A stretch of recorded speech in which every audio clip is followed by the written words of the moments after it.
Welcome to my presentation. So today I intend to talk about two main topics actually. And the first one is that the traditional view of how saving and investment happens is quite oversimplified. In my view, it has been derived from a simple Robinson Crusoe economy, and it simply does not apply to a contemporary economy. And the second topic I'm going to discuss is that there is a possibility that an economy can grow with zero net saving rate. Let us start with the first issue. We all know how saving and investment has been introduced. That is the example of Robinson, who lives on a lonely island, and he has to survive. And he survives by picking berries. But he is quite unproductive. And in order to become more productive, he has to just pick up a suitable stick so that he can reach more berries. And the way to do that is to save for some amount of time, some berries, and then take them and during that time consume them and produce the stick. So the problem with this view is that it is very oversimplified. It applies to a very simple economy, basically the simplest of all. There is no capital and no money in this economy. In reality, in a contemporary economy, we have a capitalist monetaristic economy. So we have both. And moreover, when we save, we don't save in the same manner. Before, in the Robinson economy, we save consumer goods. But in the contemporary economy, we save money, and this has consequences. So what happens is that when we save money, we decrease the demand for consumer goods. But when the demand for consumer goods decreases, so will the supply.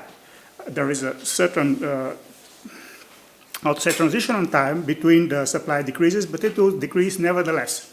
The result of this will be that there will be no consumer goods available for investment because they will simply not be produced. And if they are not produced, they cannot be given to anybody. So, how does actually the process of saving and investment functions in a contemporary economy? Let us take, for example, a simplified problem of restaurants. So, in a certain economy, there are a certain number of restaurants. And the consumers in the economy are used to going to restaurants, let's say, twice per week. Suddenly, they decide to save and go to a restaurant once per week. The result will be that many restaurants will go bust. That is, the demand will decrease. So they'll have to release lots of resources, which means they'll have to lay off people, they'll have to release their premises, and they'll have to release some processed goods that they used. What that means is that all three types of goods, that is original, fixed, and circular, will have to be released. But let us think what will happen to the suppliers of this restaurants. They also have to release resources. For instance, a company which produces ovens for the restaurants. They also have to release resources of all these three types. And the same will happen to the suppliers of the suppliers. So basically what will happen is that the act of saving will lead to release of capital of all sorts in the industries which were dependent on the production of the particular good whose consumption was decreased. And this is actually the capital that could be used for investment later. So what will happen is that the money which will be saved, for the simplest possible case, it will just go into a bank, the bank will lower the interest, and will give it for investment. And in this way, for instance, a new shipyard could be started. So part of the capital, for instance, the people and some machines will just flow towards the shipyard. But in order for this shipyard to be able to be built, it needs to be supplied. So another part of the capital will flow toward the suppliers of the people who build the shipyard. And yet another part of capital to the suppliers of the suppliers. Or what we see basically is that the capital is being reallocated from lines of production leading towards consumer goods to lines of production which lead towards the production of capital goods. But what is more important, there is no consumer goods moving from one place to another. Basically what happens is that the consumption has decreased and it just stayed there. People willingly decrease their consumption. The people who worked before in restaurants will now work, let's say, in the shipyard, but they will be supplied. They have money and so they'll be able to survive. So this is the way in which, in the real world, capital is being redistributed. So what is the comparison between the Robinson Crusoe, which is the traditional model, and the reality? the traditional model is actually quite inefficient because you have to produce consumer goods first, then you have to save them, and just then you can produce capital goods. This is a big inefficiency. In reality, we just directly transfer capital from one place to the other without this intermediate step. So once we dealt with these issues, we could start discussing how savings and investment are actually accumulated and used. We know that for every economy, in every economy, the capital goods that are used depreciate. So in order for the economy to grow, we have to not only compensate this depreciation, but overcompensate it. There are two basic views how this happens. So in the first view, typically one can see it in Hayek and Rothbard, the rate of interest should decrease. But the economic agents must not only save, but save progressively more with the growth of the economy. We have more capital and we have to support it. And in the second view, which is typically represented by Garrison, the rate of interest is constant. And the saving can stay constant. So the common link between these two is that net saving is necessary, and it exists. It's increasing in the first and constant in the second. So let us see what are the consequences from this view.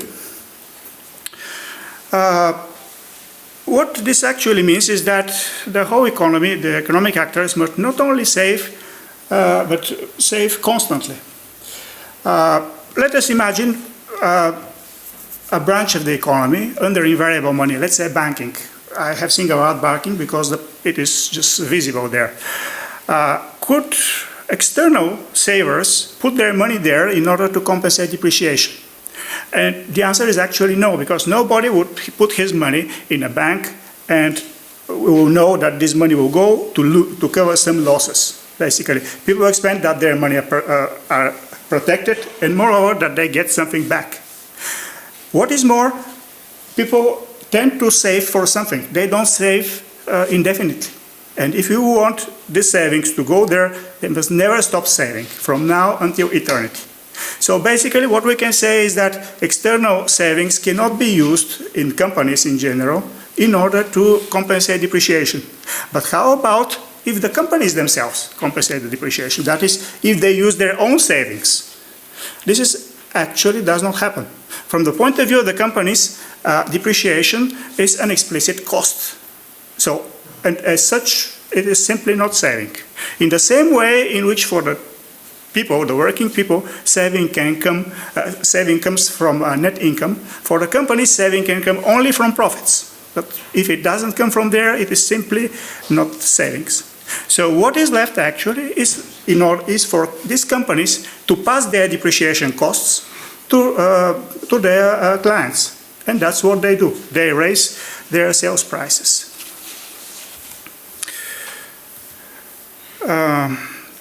So far we discussed just the situation of one branch of the economy, that is banking.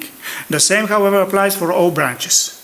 It is no different. I just singled out banking because it is easier to see there. So what we can say is that net saving is actually not used in order to compensate the depreciation, and it cannot be used. But then the problem becomes, how do we compensate this depreciation? Since every company passes it to its clients, then it builds up on a microeconomic level, and it must be compensated somehow. So the question that we pose is how this happens. So here comes the contribution of Josh Reisman, who just noticed that capital goods tend to reproduce themselves. What I mean by that? In every economy, what depreciates is actually the fixed capital. That is, the fixed capital goods that are produced and used depreciate. But an economy by itself produces also fixed capital goods. So in the typical ways in which an economy is represented, that is the Hayekian triangle, this is not seen. So the fixed capital goods are supposed to be somewhere there. They are hidden somehow. Nevertheless, we know that they exist. What I mean is the reality shows that fixed capital goods are being produced. So then the question we could pose is, are they more or less than depreciation? So if an economy produces more fixed capital goods than it loses, then we have solved our problem and an economy can grow. And what is more interesting is that if we reach such a state, this process becomes self-sustaining. That is, it will feed on itself. So we need no net saving in order to support it. In engineering, such a system is called a positive feedback system. So it supports itself and it simply does not need external support. So now the question that we have to pose ourselves is how we get to such a situation in which we produce more fixed capital goods than we lose. We should just mention that the production of consumer and capital goods production, there are complementary processes. That is, we can increase one only at the expense of the other. So nowhere is that more visible than in the so-called guns and butter graph. It shows an economy at a certain state of economic development, but there is a restriction. We can produce just that much, but we can choose what. In this way, we can produce more consumer goods at the expense of fixed capital goods or back. Note that depreciation itself is fixed, and it doesn't matter much what we produce, whether we produce more capital goods or more consumer goods. The depreciation will be the same or it will not move much. But where we find ourselves when we put our economy depends on us. So we can create an economy which produces many fixed capital goods. And this depends on us. So how do we do that? And the answer is by saving. So what we do is that we let net saving get positive for a certain amount of time. And in this way, we move our economy towards producing more fixed capital goods. When these fixed capital goods are more than depreciation, then we are done. The economy can grow. So here is how we come to the investment fund concept. This is all the capital which contributes towards the production of fixed capital goods. So this is the so-called extension of the subsistence fund, but for a monetary capitalistic economy. So we fill that investment fund and we make it reach a particular, size so that it compensates the depreciation, and we are done. We have it. We have an economy which grows simply by itself without net saving. So economic growth in general can happen in several ways. First, when the net saving is positive. This is well known and discussed everywhere. But economic growth could also happen with zero net saving, which is a new option. And what is more interesting, economic growth can happen even with negative net saving, although for a very short time period.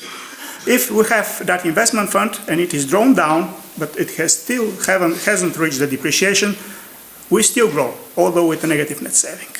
In conclusion, in my view, the traditional saving investment model is oversimplified. It applies to a very simple Robinson Crusoe economy, and in reality, we don't need to save consumer goods in order for investment to take place. And second, that every economy has a so-called investment fund, which could be used in order to compensate the depreciation. This is basically part of the economy is used just for this purpose of compensating depreciation. In this way, we can have growth with zero net saving. Thank you.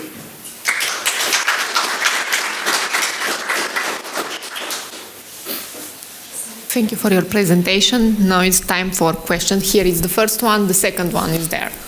Thanks. Yeah, thanks a lot, Youliy. I liked it a lot, particularly that, let's say, you kind of don't distinguish so sharply between consumption and investment. I think it's indeed oversimplified. I have one thing. You're talking about self-sustainable capital. Yeah? Yep. I have a kind of issue with that. First, it reminds me of the discussion of Böhm-Warwerk and Knight, yeah, back in time. And I think there's that old notion of capital actually is a bit outdated. That's my view, and it actually fits to your net savings story that actually you can have productivity growth in the tertiary sector, in the service sector, yeah, without actually having capital assets growth. I'm sorry, what was the question actually, or just no? The question is: do you need a self-sustaining actually fixed capital? Yeah, and have it. That's how I showed that it happens. Basically, we push the economy towards producing more fixed capital, and that's enough. Why you need fixed capital? Because it is what is lost and what depreciates. But you could compensate with higher productivity growth in, let's say, other areas. Which are these other areas? I just speak on a macro level for the whole economy. I'm sorry, did I answer your question or? No, it's technology. No, not quite, but I don't Okay. want to. Thank you. Okay, thank you. I think essentially you describe processes that were described in Ben Bauer's positive theory of capital and Hayek's pure theory of capital, and there are also many interesting papers of Hayek written in 1930s, paradox of saving and maintenance of capital, that might be useful for you, and the exchange of papers between Hayek and Knight.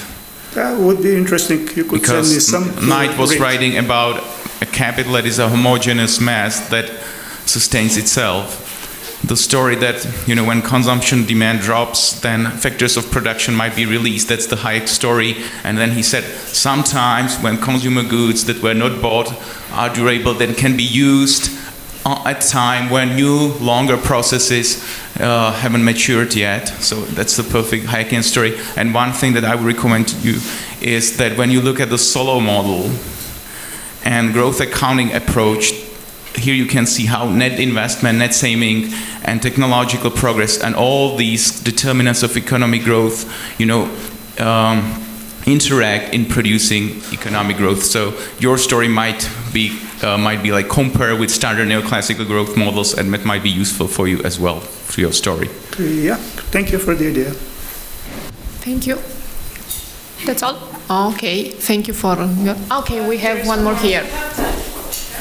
Yeah, short question. I'd have a couple of questions to you, but I'll ask one short question. By saying that there is no need for the net savings, do you mean like no additional savings, or like you No mean... additional savings. That is, some people might save, others dissave, but it is zero. I could agree with the constant rate of savings. Like when you have a growth, there is like a additional part of the original factors that we can use, and with a constant rate of savings, well, all right, the economy would still grow. What do you mean rate of savings, sorry? What I mean Like, is that there is a certain amount of saving which has been accumulated in the economy, and it stays the same. Some people save, others dissave, but they compensate itself. So there is I not know. saving on the average. And for me this is weird because, well, because of some kind of physical constraint, right? What? You need to use more metal for the machines Yep. to produce more machines. Yep. That's why I think that with a constant rate of savings, all right, we can have some kind of secular growth, but without, I don't see how can it happen, without no new savings. Because No new savings... savings can happen because we can move our economy in such a state to produce more capital goods, and it depends on us. But all the additional factors, Yep. all the additional resources that we would acquire through growth would be consumed. Yeah, but the economy compensates this. What is left is being compensated and overcompensated. But that will... That will what? But that will only keep constant our production capacities. No, only. not necessary. If we produce more fixed Necessary. capital goods that we use, then we grow. Okay, maybe we should talk later, I Okay, guess. fine. I have to say. Okay, thank you for your presentation. Was that all? Thank you.